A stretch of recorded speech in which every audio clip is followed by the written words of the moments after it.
Good morning from Mama Winch. Here we are again, another morning. Mama's a bit of an airhead today. My head just feels, I think it's just the allergies, nothing major. Maybe it's not enough coffee. Yeah, I got my grandma mug today. I can't do any dishes. And no, that's not an excuse. Mama Winch has no gas. Mama Winch, we all have gas. No, not that kind of gas. Mama Winch has no propane. And as to the other, ladies don't do that. Ladies don't. Okay, sorry, I couldn't do that with a straight face. Oh my goodness.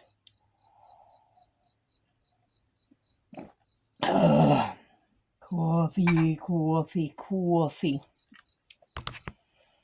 No, I'm not from Massachusetts. Is it Massachusetts? Connecticut might say coffee, too. I don't know. But no, I don't have any propane. So, good thing I don't need to heat anything. I've got my microwave, I've got my air fryer, my toaster oven air fryer. And yes, I'm still trying to focus on keeping my voice down a little softer spoken. Trying anyway. Doesn't always work. I was a little surprised at how many views that my ding dong tutorial for the magic ring got yesterday. Considering I know it, it was not good at all. But if it helps any lefties out there, then hey, that's a thumbs up for me. I may try to redo one. Just play around with the perspective of using the phone until I can get a new stand for it. That was the big problem, was having, being able to position my phone so that I could, silly me, I should have pulled up my lap stand and set my phone on that and worked that way. We may try that today. I don't want to be repetitive, but I would probably do another magic ring or some other silly little simple thing that we all pretty much already know. But we'll see. We'll see. It depends on how with it Mama feels today. I'm need to load up my laundry bag and take that to the main house and try to do some laundry. But again, the back's the issue. As the bestie said, well, put it in your little cart and pull it down. Well, even pulling is going to cause my back some issues. And it's also the fact of carrying the bag to my car, which is parked over here at the end of the camper. It's going to be a play it by ear. So we'll see. I think she also wants me to wind up that new yarn that I got in my Happy Mail. So that's going to be pretty. I still need to figure out what to do with it. So there's that. Oh, sorry about that. I don't know how many of you have heard of hooker versus hooker. It's a competition kind of thing. Not for any prize, not for any glory. Well, yeah, maybe some glory. But it's the two who basically run it. It's them, the two of them, which is Lala from Blah. Yep, Mama's got a brain fart.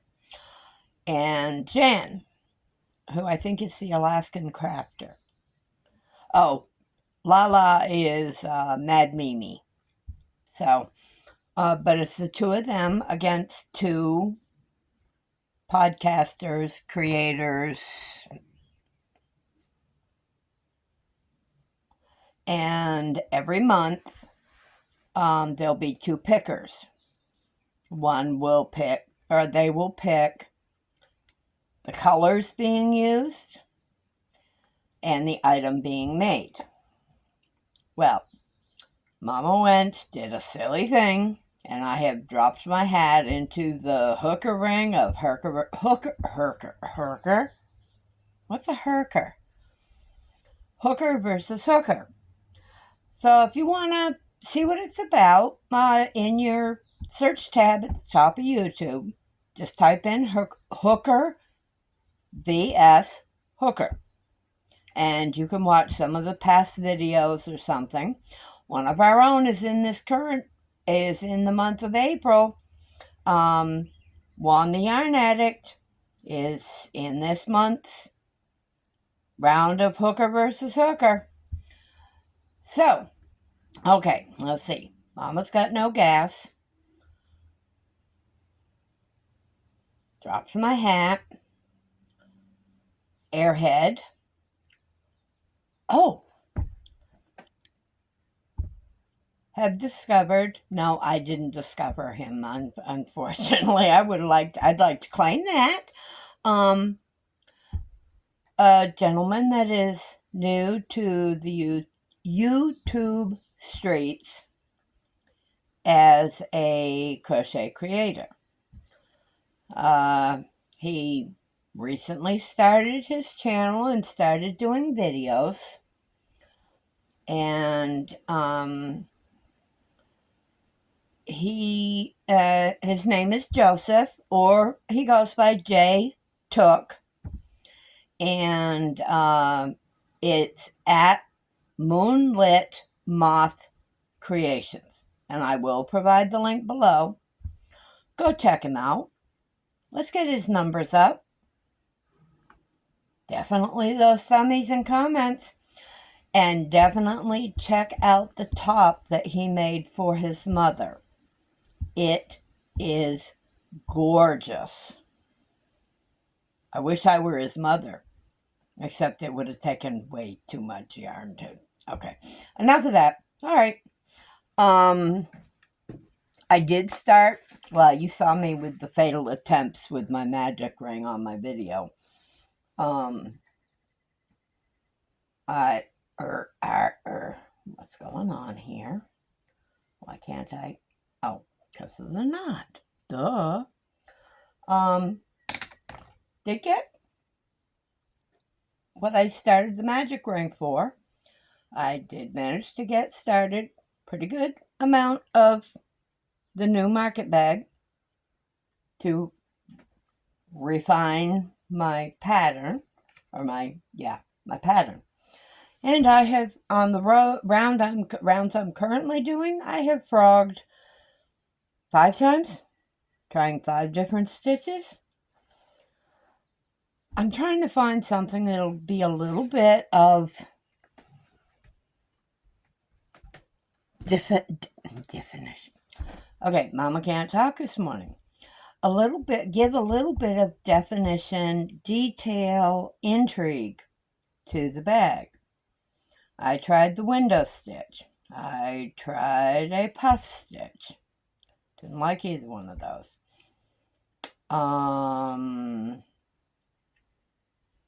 And obviously I don't remember what other stitches I tried. I did frog it several times trying to figure out a stitch for it. I will keep at it. I may go through some of the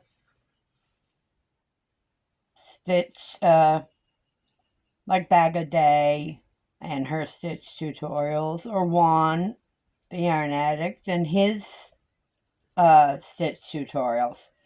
And just find something that doesn't require a set stitch count. Just to find something that'll give it a little bit of detail without being too holy. I mean, if this is going to be a market bag or a possible purse, you don't want it to have a lot of holes in it, because one, I'm not lining it. I don't have material. I don't have the ability. I'm not a sewer by any stretch. But yeah, so Mama's stuck in a market bag for the day, I think. Oh, let me see. Oh, yes. One of my favorite topics is my Mila baby. My Mila. She is my 5-year-old dog. She's my baby. I adopted her from a shelter up in Tennessee 5 years ago. Oh, it'll be 5 years ago this fall, in August. I am a dog person, but I was watching a friend's video yesterday, and she was talking about her fur kids, her dogs. She's got a Great Pyrenees. Oh my gosh, are they? I mean, it's a gorgeous dog. I couldn't do it. Not with not living in a camper. Miss Mila's about as big as I think I would go, and so it's like, well, yeah, I'm a dog person. I've had many dogs over the past years.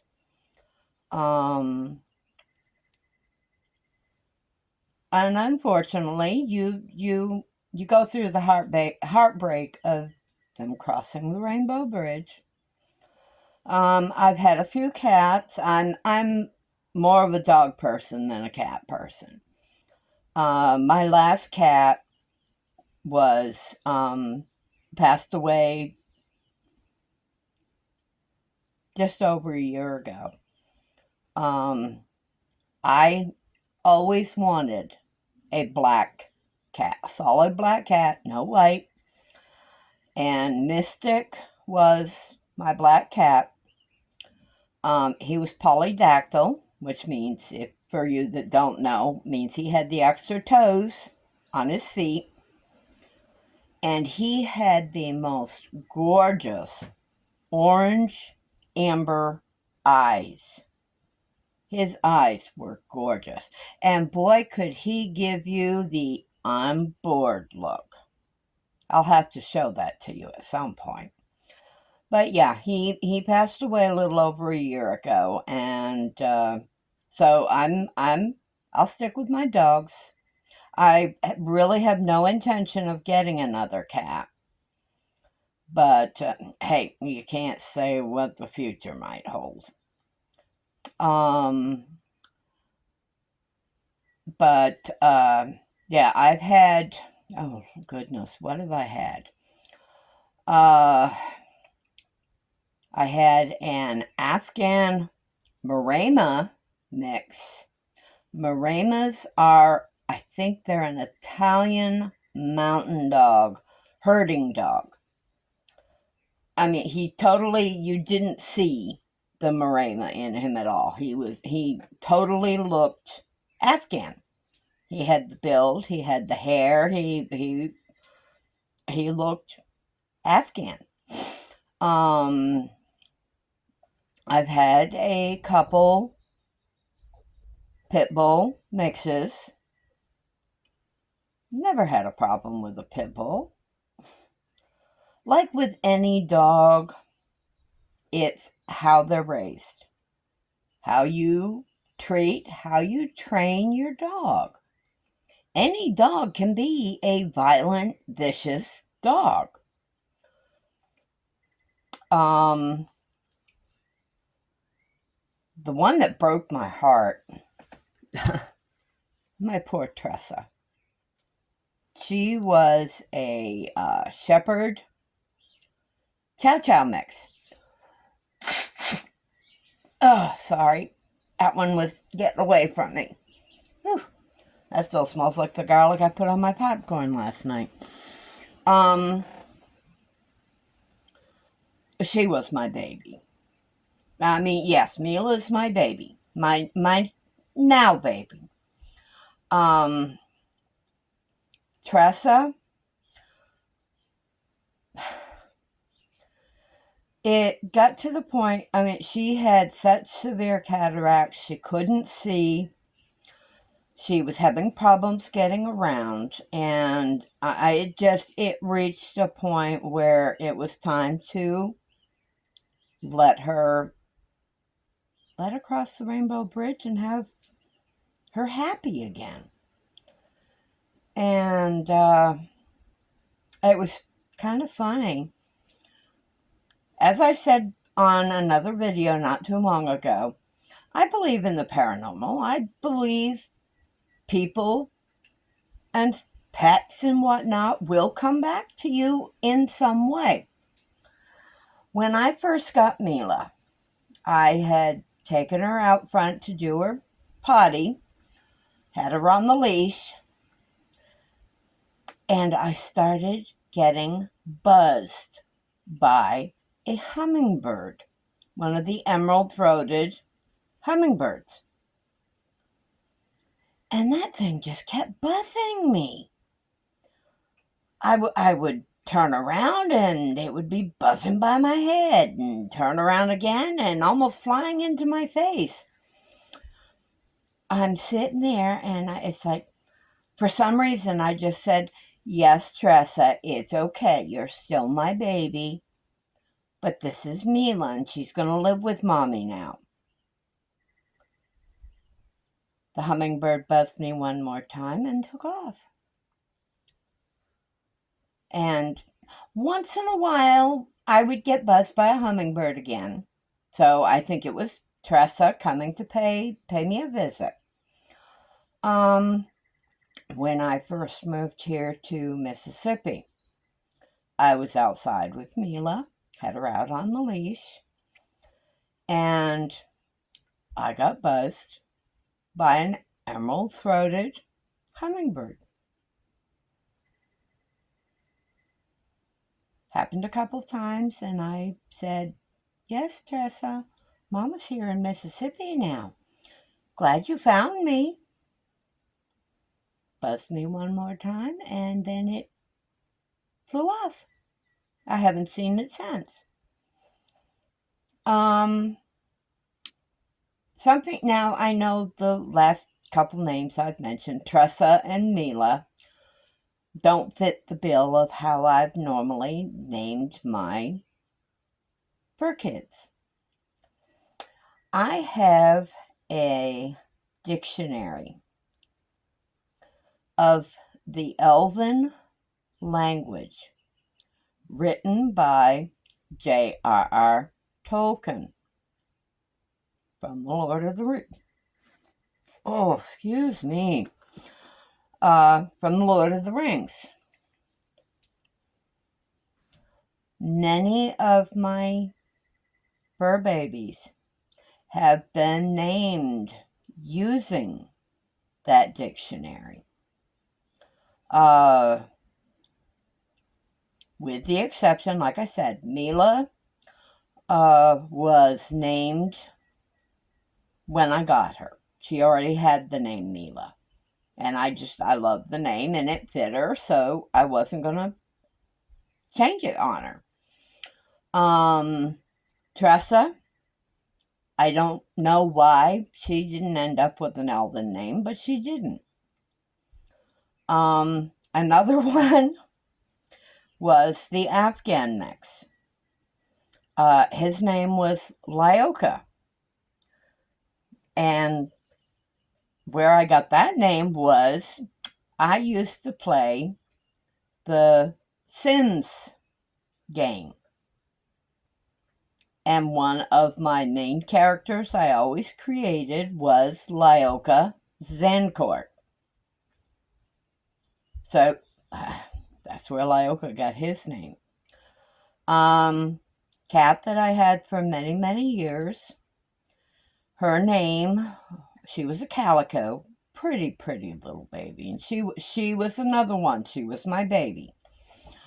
Her name was Stallion, which meant dauntless. And I am big in don't name your don't and this is for me. I'm not saying everybody should do this, but for me, I don't name my fur kids right off. I want to see their personality before I pin them with a name.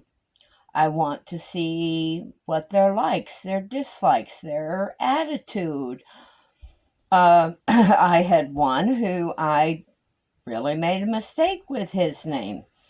He was not a very big dog, and the whole reason I adopted him was because he was pie-eyed. His eyes were two different colors. And it's a feature I love. I love it. His name was Bika, which meant excessive. And boy, was he.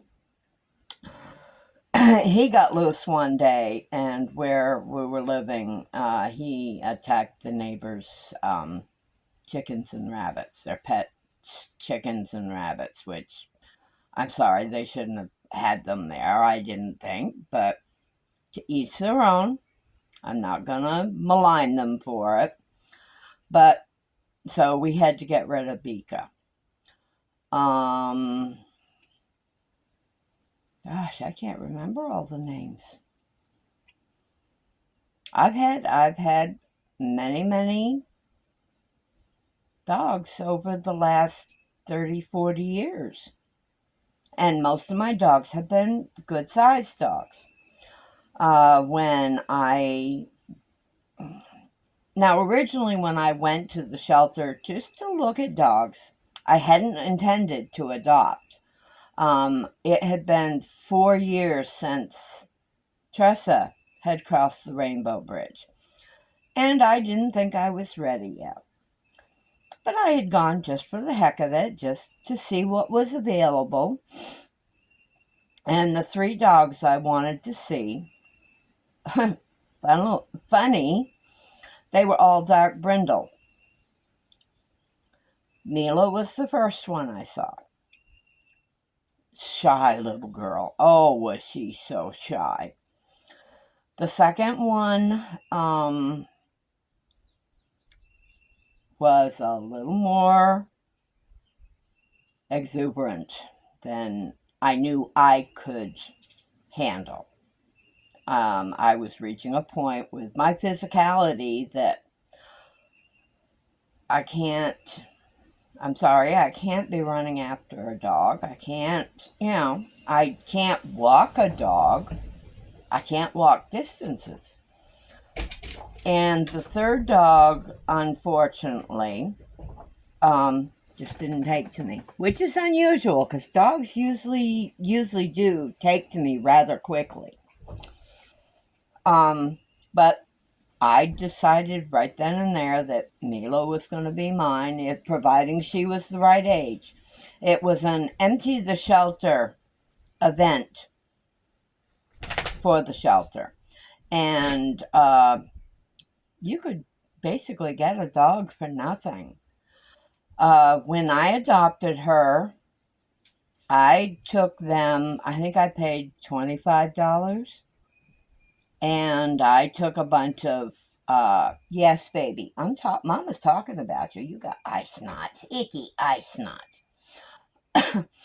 I took a bunch of old towels and sheets for them. I know shelters can always use stuff like that. They get such an influx of incoming animals. So, what?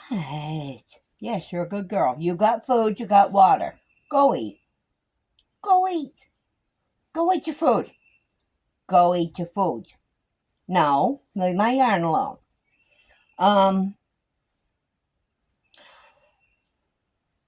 basically, I had to wait to find out how old she was. If she was under 6 months old, I wouldn't have been able to get her because I couldn't have afforded the cost of adoption. Puppies, sorry, puppies 6 months and younger were pretty expensive to adopt. They took her to the vet to get her fixed. And no, Mila. And it turned out she was 7 months old. So they notified me of that, and it's like, I'll be there Monday. Okay, she'll be back from the vets from her surgery and getting her shots and her now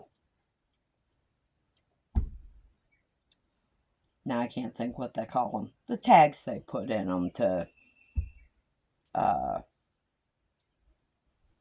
if they get lost, they scan it.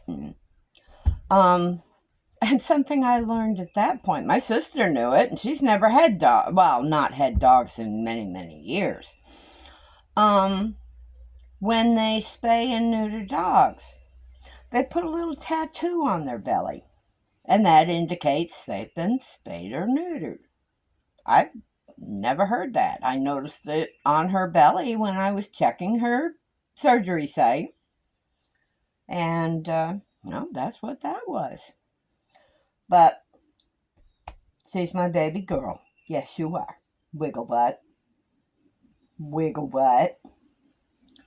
Okay, let me see. I guess that's about it. Have I? I'm sure I bored you. I went off on a tangent, and well, there you have it. You know, if you followed me for a bit now, you know I tend to ramble off on different areas. So, as always, subscribe. If you want to know when a new video has been posted, click that notification bell and select how you want to receive notifications or what notifications you want to receive. Mash that thumb. Whether it's the up thumb, the down thumb, you may like me, you may not like me. To each their own. Mash that thumb. And comment, please. Mama appreciates your comments. And again, check out Joseph. I'll link him below. Outside of that, have yourselves a fantastic Sunday. I hope the weather is kind to you. And you have a great day. So, gee, I'm going to be just under 30 minutes. Hugs and smooches from Mama Wench. Have yourselves a good day. Bye.